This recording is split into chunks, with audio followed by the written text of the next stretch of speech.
Assalamualaikum warahmatullahi wabarakatuh. Kami kelompok 8 Statistika Ekonomi akan menjelaskan mengenai analisis pengaruh pendapatan domestik regional bruto atau PDRB terhadap penghimpunan dana ZISWAF pada 27 kabupaten kota di Provinsi Jawa Barat tahun 2024. Tugas ini dibuat untuk memenuhi tugas terstruktur mata kuliah Statistika Ekonomi. Kami kelompok 8 beranggotakan Nadia Khairunisa, Fatimah Zahra, Fitria Maharani, dan Syarifah Aini. Untuk urutan menjelaskan, yang pertama adalah Fatimah Zahra atau saya sendiri, lalu Syarifah Aini, yang ketiga adalah Fitria Maharani, dan yang terakhir Nadia Khairunisa. Langsung saja pada pembahasan yang pertama, yakni latar belakang. Nah, peningkatan ketahanan ekonomi dan pemerataan kesejahteraan itu menjadi tantangan utama pembangunan di Indonesia, termasuk di Provinsi Jawa Barat. Instrumen keuangan sosial Islam seperti zakat, infak, sedekah, dan wakaf dipandang sebagai mekanisme penting untuk redistribusi pendapatan dan pemberdayaan ekonomi kelompok rentan. Nah, secara teori, pertumbuhan ekonomi daerah yang diukur melalui PDRB ini seharusnya meningkatkan kemampuan masyarakat untuk menunaikan zakat dan memperbesar potensi penghimpunan ZISWAF, sehingga mendukung pencapaian Sustainable Development Goals atau SDGs 1, No Poverty, dan SDGs 10, Reduce Inequalities. Namun, bukti empiris menunjukkan hubungan tersebut itu dipengaruhi oleh faktor-faktor seperti tingkat formalitas pekerjaan, literasi, dan kepatuhan zakat. Kapasitas lembaga pengelola, serta kebijakan fiskal dan regulasi daerah juga itu tuh mempengaruhi dan memfasilitasi penghimpunan dan distribusi ZISWAF. Nah, oleh karena itu, penelitian ini menguji pengaruh pendapatan daerah terhadap penghimpunan dana ZISWAF di Jawa Barat. Untuk mengetahui sejauh mana pertumbuhan ekonomi berdampak pada kontribusi ZISWAF dalam upaya pengentasan kemiskinan dan pengurangan kesenjangan. Next slide, yaitu metode penelitian. Sumber data. Nah, data yang digunakan dalam penelitian ini merupakan data sekunder, yaitu data yang dikumpulkan dan dipublikasikan oleh lembaga resmi. Terdapat dua sumber utama dalam data ini. Yang pertama, variabel X, yaitu PDRB. Bersumber dari publikasi resmi Badan Pusat Statistik Provinsi Jawa Barat melalui dokumen Produk Domestik Regional Bruto menurut kabupaten kota di Provinsi Jawa Barat. Kemudian yang kedua, variabel Y. Bersumber dari laporan pertanggungjawaban resmi Badan Amil Zakat Nasional Provinsi Jawa Barat melalui dokumen Annual Report Basnas Jabar. Selanjutnya, periode data. Periode waktu yang dicakup dalam penelitian ini adalah tahun 2024, yang mencakup wilayah 27 kabupaten kota yang ada di Provinsi Jawa Barat. Selanjutnya, jenis data. Berdasarkan sifatnya, data ini termasuk ke dalam jenis data kuantitatif karena disajikan dalam bentuk angka-angka real yang dapat dihitung, yakni nilai PDRB dalam miliaran rupiah dan realisasi dana zakat dalam satuan rupiah. Selanjutnya itu metode statistik. Metode statistik yang kami gunakan yang pertama adalah uji normalitas, yaitu skenario dan kurtasis, untuk melihat apakah sebaran data ini berdistribusi normal sebagai syarat sebelum masuk ke pengujian hubungan. Lalu yang kedua, analisis korelasi Pearson, untuk menghitung nilai koefisien korelasi lewat rumus Corel di Excel. Selanjutnya itu analisis regresi linear sederhana, untuk menguji seberapa besar pengaruh atau dampak perubahan variabel makroekonomi PDRB terhadap fluktuasi penghimpunan dana ZISWAF. Next slide, penyusunan hipotesis. H0 yakni tidak ada pengaruh yang signifikan antara pendapatan domestik regional bruto atau PDRB terhadap jumlah penghimpunan dana ZISWAF di kabupaten kota Provinsi Jawa Barat tahun 2024. H1, terdapat pengaruh yang positif dan signifikan antara pendapatan domestik regional bruto atau PDRB terhadap jumlah penghimpunan dana ZISWAF di kabupaten kota Provinsi Jawa Barat tahun 2024. Nah, bisa dilihat pada slide PPT. Oke, next slide. Deskripsi data. Nah, pendekatan kuantitatif dalam studi ini menerapkan data sekunder, cross-section skala rasio periode 2024, yang mengintegrasikan 27 wilayah kabupaten kota di Provinsi Jawa Barat. Variabel X-nya ini mengacu pada produk domestik regional bruto bersumber dari BPS Jawa Barat 2024. Variabel Y-nya bersumber dari publikasi Basnas Jawa Barat 2024. Nah, hasil analisis awal ini mengindikasikan perbedaan yang signifikan antar daerah. Bisa dilihat pada tabel, Kota Bandung memimpin nilai PDRB tertinggi senilai 371.845,62 miliar rupiah. Dan pada tabel ini Kota Banjar itu menjadi yang terkecil dengan 5.549,26 miliar rupiah.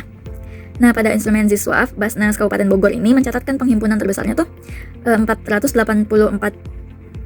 miliar 372 juta 20 ribu rupiah.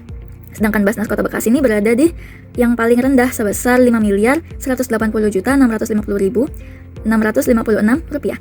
Nah, data lengkapnya ini bisa dilihat pada tabel yang ada di PowerPoint. Selanjutnya akan dijelaskan oleh rekan saya. Baik, selanjutnya saya Syarifah ini akan menjelaskan tentang uji normalitas.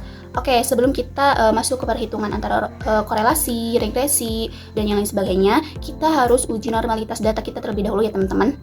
Oke, kelompok kami ini melakukan uji normalitas menggunakan dua aplikasi software, yaitu yang pertama menggunakan Excel dan yang kedua menggunakan SPSS. Nah, kami melakukan uji normalitas ini bertujuan untuk mengetahui apakah model regresi yang digunakan memiliki nilai residual yang berdistribusi normal atau abnormal. Nah, hal ini itu penting sebagai syarat utama sebelum kita melanjutkan analisis ke tahap berikutnya. Oke, kita langsung aja ke tabel 2, yaitu perhitungan uji normalitas dari Excel ya teman-teman. Untuk kesimpulan dari perhitungan uji normalitas dari Excel sendiri, yaitu kesimpulan normalitas ini didukung oleh dua indikator ya. Yang pertama, kita melihat bentuk distribusi data melalui nilai skewness dan juga kurvasisnya menggunakan Excel. Nah, nilai skewness kita diketahui mendapat sekitar plus 0,844 yang artinya positif, di mana menunjukkan data sedikit miring ke kanan. Artinya mayoritas daerah memiliki penghimpunan Z-swap yang rendah, namun ada beberapa yang sangat tinggi. Seperti itu. Lalu untuk nilai kurvasisnya sendiri adalah plus 0,610, yang berarti bentuk distribusinya itu sedikit lancip. Nah, jadi secara teori, jika kedua nilai ini berada di dalam batas toleransi antara min 2 sampai plus 2, maka bentuk distribusi data tersebut masih dikategorikan normal. Karena nilai kita itu berkisar di angka 0,6 dan 0,8, maka syarat pertama ini terpenuhi ya teman-teman. Lalu selanjutnya, untuk memperkuat analisis, kami juga melakukan pengujian uji normalitas ini di SPSS dengan uji one sample Kolmogorov-Smirnov. Nah, menggunakan SPSS dengan jumlah sampel atau N-nya itu sebanyak 27 data sesuai dengan data kami. Nah, kunci dari uji ini adalah melihat nilai asim signya pada baris paling bawah. Di sini kita mendapatkan nilai sebesar 0,086. Nah, dasar pengambilan keputusannya adalah jika nilai signifikansi lebih besar dari 0,05, maka data berdistribusi normal, karena 0,086 lebih besar dari 0,05. Jadi secara statistik ya teman-teman, ini membuktikan bahwa data residual dalam penelitian kita itu berdistribusi normal. Nah, untuk kesimpulannya itu, baik dari pengujian bentuk distribusi skewness atau kurtosis maupun uji statistik Kolmogorov-Smirnov sendiri, model regresi dalam penelitian ini telah memenuhi asumsi normalitas. Dengan demikian, analisis data dapat kita lanjutkan ke tahap berikutnya dengan aman. Seperti itu. Jadi sebelum kita masuk ke perhitungan, kita harus menguji apakah data kita itu normal atau tidak. Seperti itu teman-teman. Oke, selanjutnya yaitu ada tabel perhitungan korelasi. Nah, tabel perhitungan korelasi ini terdiri dari X, Y, X kuadrat, dan Y kuadrat. Nah, di sini tabel korelasi ini berfungsi untuk mengetahui jumlah atau sigma dari variabel tersebut untuk nanti kita akan hitung antara korelasi, regresi, dan yang lain sebagainya, teman-teman. Oke, kita bisa langsung ya masuk ke perhitungannya.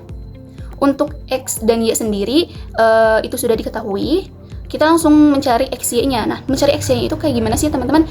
Oke, untuk mencari XY-nya itu kita kalikan antara X dan Y. Kita ambil contoh di Kabupaten Bandung ya teman-teman. Untuk X-nya itu ada 165 sekian dikalikan dengan Y-nya ada 262 sekian dan mendapatkan hasil 43 miliar sekian. Nah, untuk X kuadrat sendiri tinggal mengkalikan antara X dengan X. Kita masih mengambil contoh untuk Kabupaten Bandung. Jadi, X-nya itu 165 sekian dikalikan dengan 165 sekian dan mendapatkan X kuadratnya itu adalah 27 miliar sekian. Nah, untuk Y kuadratnya sendiri sama halnya dengan X kuadrat, kita mengkalikan Y dengan Y. Nah, jadi untuk Y-nya itu kita masih ngambil di Kabupaten Bandung ya teman-teman. Untuk Y-nya itu ada 262 sekian dikalikan dengan 262 sekian mendapatkan hasil 69 miliar sekian. Seperti itu, tidak lupa dihitung dari Kabupaten Bandung tadi sampai ke data ke-27 yaitu Kota Tasikmalaya. Dan jangan lupa dijumlahkan. Oke, untuk jumlahnya sendiri sigma X kita didapatkan 2.544 sekian. Untuk sigma Y-nya sendiri ada 3.398 sekian. Untuk sigma XY-nya itu ada 414 miliar sekian. Lalu sigma X kuadratnya yaitu 467 miliar sekian dan sigma Y kuadratnya itu ada 777 sekian. Seperti itu. Jadi setelah kita mengetahui nih tabel perhitungan korelasi, kita bisa menghitung langsung ke korelasinya, kita bisa mencari korelasinya, bisa mencari regresinya, bisa mencari determinasi, dan yang lain sebagainya, seperti itu teman-teman. Oke, selanjutnya kita akan menghitung korelasi ya teman-teman. Untuk rumus korelasi sendiri sudah dijelaskan di awal oleh teman saya. Untuk rumus korelasinya itu R sama dengan N dikalikan dengan sigma XY dikurangi sigma X dikalikan dengan sigma Y dibagi akar dari N dikalikan dengan sigma X kuadrat dikurangi sigma X dikuadratkan, lalu dikalikan lagi dengan N dikali dengan sigma Y kuadrat dikurangi dengan sigma Y dikuadratkan, seperti itu. Oke, diketahui ya teman-teman, diketahuinya N-nya kita itu ada 27 sesuai dengan data yang kita punya, lalu sigma X-nya itu ada 2.544 sekian, lalu sigma Y-nya itu ada 3.398 sekian, lalu sigma X-nya ada 414 miliar sekian, sigma X kuadratnya itu ada 467 sekian, dan sigma Y kuadratnya itu ada 777 miliar sekian. Oke, kita bisa masukkan ke rumusnya ya teman-teman, dimana N-nya itu ada 27, sigma X-nya itu ada 414 sekian, dikurangi dengan sigma X-nya itu ada 2.544 sekian, dikalikan dengan sigma Y-nya itu ada 3.398 sekian.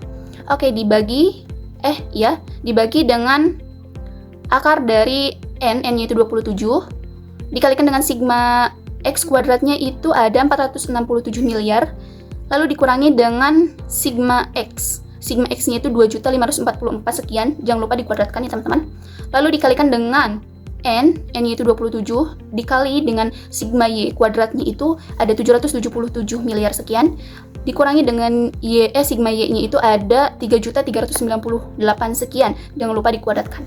Oke, bisa teman-teman bisa menghitung antara pembilang dan pembilang, penyebut dan penyebut. Lalu di hasil akhirnya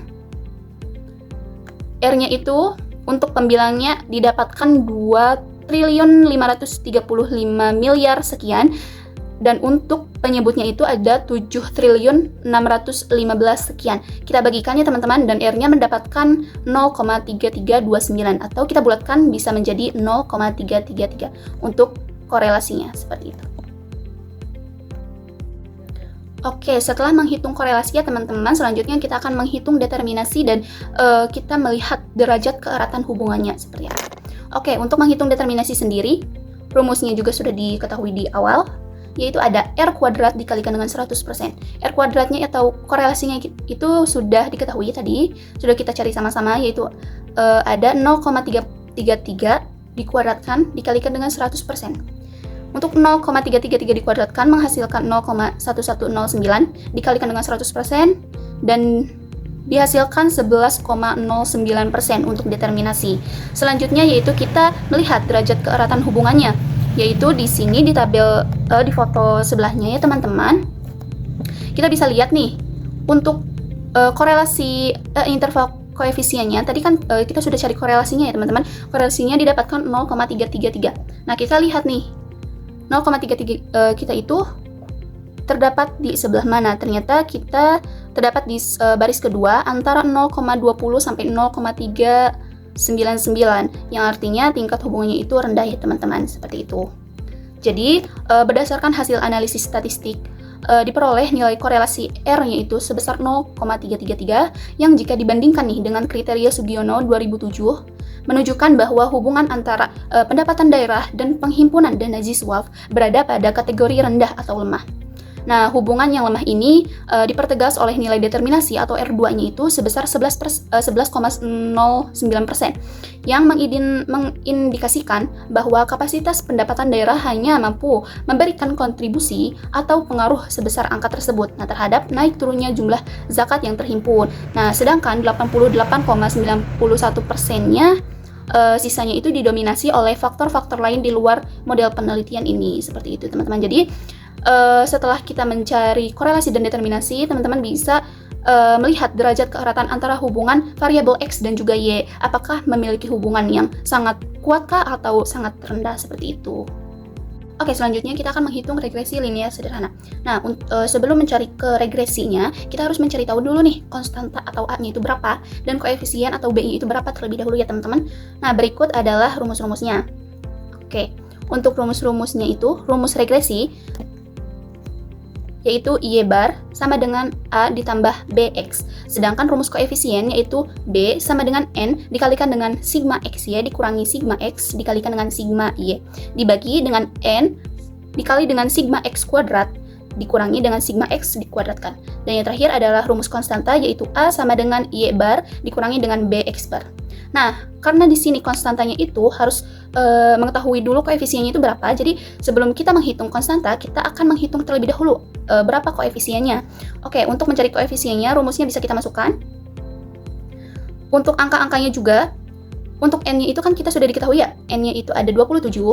Lalu untuk sigma X, Y-nya itu ada 414 miliar sekian, dikurangi dengan sigma X-nya itu ada 2.544 sekian, dikalikan dengan sigma Y-nya itu ada 3.398 sekian. Itu untuk pembilangnya. Nah, dibagi dengan N-nya itu ada 27, dikalikan dengan sigma X kuadratnya itu ada 467 miliar sekian, dikurangi dengan sigma X-nya itu ada 2.544 sekian, dan jangan lupa dikuadratkan ya teman-teman. Kita bisa hitung antara pembilang dan pembilang dulu, penyebut dan penyebut dulu. Dan hasil akhirnya itu ada B-nya itu. Untuk pembilangnya kita dapat 2.535 miliar sekian dibagikan dengan penyebutnya yaitu 6.147 miliar sekian. Dan B-nya atau koefisiennya itu kita dapatkan sebesar 0,412388. Atau kita bulatkan jadi 0,4124. Seperti itu teman-teman untuk mencari koefisien. Selanjutnya akan dibahas mencari konstanta dan regresinya oleh teman saya. Baik, di slide ini dilakukan perhitungan regresi linear sederhana. Yang pertama itu dicari rata-rata dari variabel X dan Y. Nah, untuk rata-rata X, jumlah X yaitu 2.544.480,15 dibagi 27, hasilnya 94.240,0056. Sedangkan rata-rata Y, jumlah Y yaitu 3.398.384,63 dibagi 27, hasilnya 125.866,0974. Setelah itu mencari konstanta menggunakan rumus A sama dengan Y bar dikurangin B kali X bar. Jadi, A sama dengan 125.866,0974 dikurangi dalam kurung 0,412388 dikali 94.240,0056. Nah, hasil perkaliannya adalah 38.863,4461, kemudian 125.866,0974 dikurangi 38.863,4461, hasilnya itu 87.002,6513. Nah, jadi nilai konstantanya itu 87.002,6513. Nah, setelah itu dimasukkan ke persamaan regresi menjadi Y sama dengan 87.002,6513 ditambah 0,4124X. Next slide. Lalu pada slide ini dijelaskan hasil dari perhitungan regresi yang sebelumnya sudah dicari. Nah, untuk konstanta atau intercap nilainya adalah 87.002,6513. Artinya, jika nilai PDRB diasumsikan 0, maka estimasi dasar penghimpunan Z-swap itu sebesar 87.002,6513. Lalu untuk koefisien regresi atau slope itu nilainya 0,412. Artinya, setiap kenaikan PDRB itu sebesar 1 miliar rupiah diperkirakan akan meningkatkan penghimpunan Z-swap sebesar 0,412 miliar atau sekitar 412.000. Nah, kemudian nilai koefisien korelasi atau R itu sebesar 0,3329 menunjukkan bahwa hubungan antara PDRB dan Z-swap itu positif, tetapi hubungannya lemah. Dan yang terakhir, nilai koefisien determinasi atau R kuadrat sebesar 0,1108 atau 11,1%. Artinya, PDRB itu hanya mampu menjelaskan pengaruh terhadap Z-swap sebesar 11,1%, sedangkan sisanya yaitu 88,9% itu dipengaruhi oleh faktor lain. Lalu, slide selanjutnya yaitu di slide ini dilakukan uji T untuk mengetahui apakah pengaruh PDRB terhadap Z-swap itu signifikan atau tidak. Nah, yang pertama-tama itu dicari nilai SE-nya menggunakan rumus tersebut. Dihitung lalu diketahui nilai SE-nya yaitu sebesar 111.469.715.959. Lalu setelah itu mencari nilai SB-nya, yang dimana diperoleh hasil akhir dari nilai SB-nya itu sebesar 233.602,7316. Lalu langkah berikutnya itu mencari T hitung dengan rumus B dibagi SB. Jadi 412.388,6276 dibagi 233.602,7316. Hasilnya itu 1,765. Kemudian dibandingkan dengan T tabel itu sebesar 2,0595. Karena T hitungnya itu lebih kecil dari T tabel, yaitu 1,765, maka H0 itu diterima dan H1 ditolak. Jadi PDRB itu tidak berpengaruh signifikan terhadap Z-swap. Lalu next slide. Pada slide ini ditampilkan ringkasan hasil statistik dari penelitian. Yang pertama itu nilai korelasi atau R sebesar 0,333. Nah, nilai ini itu menunjukkan bahwa hubungan antara PDRB dan Z-swap itu bersifat positif, tetapi tingkat hubungannya itu masih rendah atau lemah. Nah, kemudian ada nilai determinasi atau R kuadrat sebesar 11,09%. Nilai ini itu diperoleh dari R kuadrat, yaitu 0,333 dikali 0,333, sehingga hasilnya sekitar 0,1109 atau 11,09%. Nah, artinya PDRB itu hanya mampu menjelaskan pengaruh terhadap Z-swap sebesar 11,09%, sedangkan sisanya itu dipengaruhi oleh faktor lain. Nah, lalu nilai konstanta atau A, yaitu sebesar 87.002,6513, menunjukkan nilai Y saat X sama dengan 0. Kemudian nilai koefisien regresi atau B sebesar 412.388 atau 0,421. Nah, menunjukkan bahwa setiap kenaikan PDRB itu akan diikuti oleh kenaikan Z-swap. Lalu yang terakhir itu nilai T hitung sebesar 1,765 dibandingkan dengan T tabel sebesar 2,0595. Karena T hitung itu lebih kecil dari T tabel, maka H0 itu diterima dan hasil penelitiannya itu dinyatakan tidak signifikan. Lalu next slide. Nah, di slide ini itu ditampilkan hasil dari output software menggunakan Excel. Nah, output ini itu digunakan untuk memastikan bahwa hasil perhitungan manual sebelumnya itu sudah sesuai dan hasil dari software itu menunjukkan nilai yang sama, sehingga perhitungan yang dilakukan itu dapat dinyatakan benar dan valid. Baik, yang selanjutnya akan dijelaskan oleh saya, Nadia Khairunisa. Selanjutnya di sini yaitu ada hasil output software atau SPSS. Nah, pada slide ini itu ditampilkan hasil output software SPSS yang digunakan untuk memperkuat hasil perhitungan manual sebelumnya. Nah, di sini di sebelah kiri terdapat tabel model summary, sedangkan di sebelah kanan terdapat tabel koefisien. Nah, yang pertama kita bahas dulu tabel model summary-nya, yaitu pada tabel ini terdapat nilai R sebesar 0,333 atau R sama dengan 0,333. Nah, nilai R ini menunjukkan tingkat hubungan atau kolerasi antara variabel PDRB dengan penghimpunan Z-swap. Karena nilainya hanya 0,333, maka hubungan tersebut termasuk kategori rendah atau lemah. Nah, artinya yaitu kenaikan PDRB memang cenderung diikuti kenaikan penghimpunan Z-swap, tetapi hubungan itu tidak terlalu kuat. Nah, kemudian di sini terdapat nilai R square sebesar 0,111 atau 11,1%. Nah, nilai ini tuh disebut koefisien diskriminasi. Maksudnya adalah PDRB hanya mampu menjelaskan sekitar 11,1% perubahan atau variasi dalam penghimpunan Z-swap. Nah, sedangkan sisanya yaitu sekitar 88,9% dipengaruhi oleh faktor lain di luar penelitian, yaitu misalnya tingkat kesadaran masyarakat untuk berzakat, kepercayaan terhadap Basnas, kualitas pengelolaan zakat, tingkat religiusitas, dan kebijakan pemerintah daerah. Lalu selanjutnya di sini kita masuk ke tabel koefisiennya. Pada tabel ini terdapat nilai konstanta dan koefisien regresi. Nah, persamaan regresi itu yang diperoleh adalah Y sama dengan 87, sekian miliar ditambah 412,88X. Persamaan ini memiliki arti 87 miliar merupakan konstanta, yaitu nilai Z-swap ketika PDRB dianggap 0. Sedangkan angka 412,388 menunjukkan bahwa setiap kenaikan PDRB akan diikuti kenaikan penghimpunan Z-swap sebesar 412,388 satuan. Namun, kita tidak hanya melihat arah hubungan, tetapi juga harus melihat apakah pengaruhnya signifikan atau tidak. Nah, karena nilai signifikasi sebesar 0,090 lebih besar dari 0,05, maka hasilnya yaitu tidak signifikan. Artinya, secara statistik, PDRB belum terbukti memberikan pengaruh yang kuat terhadap penghimpunan Z-swap di Jawa Barat pada tahun 2024. Slide selanjutnya di sini yaitu terdapat interpretasi hasil. Pada slide ini terdapat dua bagian interpretasi hasil, yaitu uji normalitas dan kolerasi Pearson. Yang pertama yaitu di sini ada uji normalitas. Sebelum melakukan analisis statistik seperti regresi dan kolerasi, data harus diuji terlebih dahulu apakah berdistribusi normal atau tidak.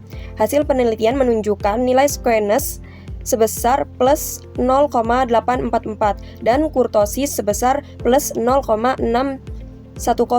Nah, nilai squeness menunjukkan bentuk kemiringan data. Karena nilainya positif, maka distribusi data sedikit miring ke kanan. Artinya, sebagian besar daerah memiliki penghimpunan Z-SWOF yang relatif rendah, tetapi ada beberapa daerah dengan nilai yang sangat tinggi. Sedangkan kurtosis menunjukkan tingkat keruncingan distribusi data. Nilai plus 0,610 berarti distribusi data sedikit lebih runcing dibanding distribusi normalnya. Tetapi kedua nilai tersebut masih berada pada rentang toleransi yang normal, yaitu antara minus 2 sampai plus 2. Jadi, data masih dianggap normal dan analisis parametrik tetap layak digunakan. Selanjutnya yaitu dilakukan analisis kolerasi Pearson untuk mengetahui hubungan antara PDRB dan Z-SWOF. Nilai kolerasi Pearson yang diperoleh adalah 0,333. Atau R sama dengan 0,333. Nilai positif menunjukkan bahwa hubungan kedua variabel searah. Jadi, ketika PDRB meningkat, penghimpunan Z-SWOF juga cenderung meningkat. Tetapi karena nilainya masih rendah, maka hubungan tersebut yaitu tergolongnya lemah. Hal ini menunjukkan bahwa tingginya pendapatan daerah belum tentu langsung membuat penghimpunan Z-SWOF menjadi tinggi, karena dalam praktiknya penghimpunan Z-SWOF sangat dipengaruhi faktor sosial, budaya, dan keagamaan, dan kualitas lembaga pengelolaan zakat.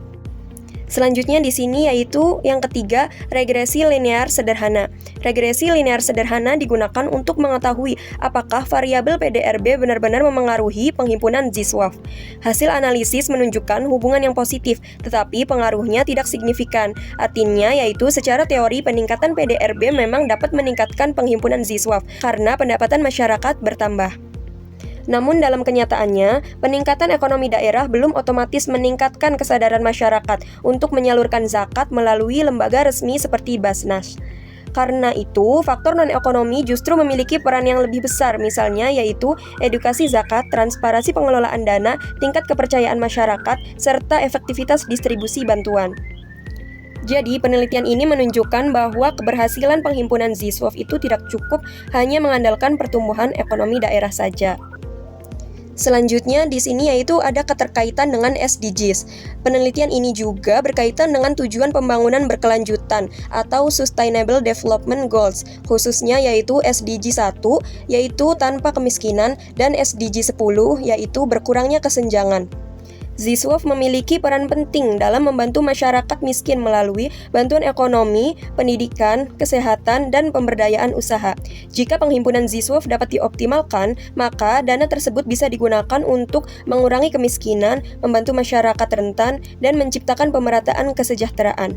Jadi, walaupun pengaruh PDRB terhadap Z-SWOF itu masih lemah, potensi Z-SWOF tetap sangat besar dalam mendukung pembangunan sosial dan ekonomi masyarakat. Selanjutnya di sini ada kesimpulan.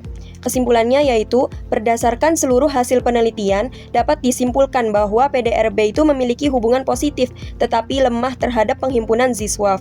Hal ini dibuktikan dengan nilai kolerasi sebesar 0,333, atau R sama dengan 0,333. Selain itu, regresi menunjukkan bahwa PDRB hanya memberikan pengaruh sebesar 11,1% terhadap penghimpunan Z-SWOF. Sedangkan sisanya dipengaruhi oleh faktor lain seperti kesadaran masyarakat, pengelolaan Basnas, literasi zakat, dan kebijakan daerah. Kemudian berdasarkan uji statistik, pengaruh tersebut juga tidak signifikan karena nilai T hitung lebih kecil dari nilai T tabel, yaitu T hitung sama dengan 1,765, sedangkan T tabel sama dengan 2,0595, yang artinya hipotesis alternatif ditolak dan hipotesis nol diterima.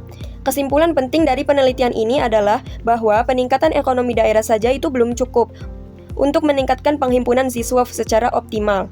Dan diperlukan faktor pendukung lain seperti peningkatan edukasi zakat, transparansi lembaga pengelola, peningkatan kepercayaan masyarakat, dan kebijakan pemerintah yang mendukung optimalisasi penghimpunan Z-SWOF. Dengan begitu, Z-SWOF dapat menjadi instrumen penting dalam mengurangi kemiskinan dan kesenjangan sosial di masyarakat. Baik, sekian penjelasan dari kelompok kami, kelompok 8. Kurang lebihnya mohon maaf. Saya tutup. Wassalamualaikum warahmatullahi wabarakatuh.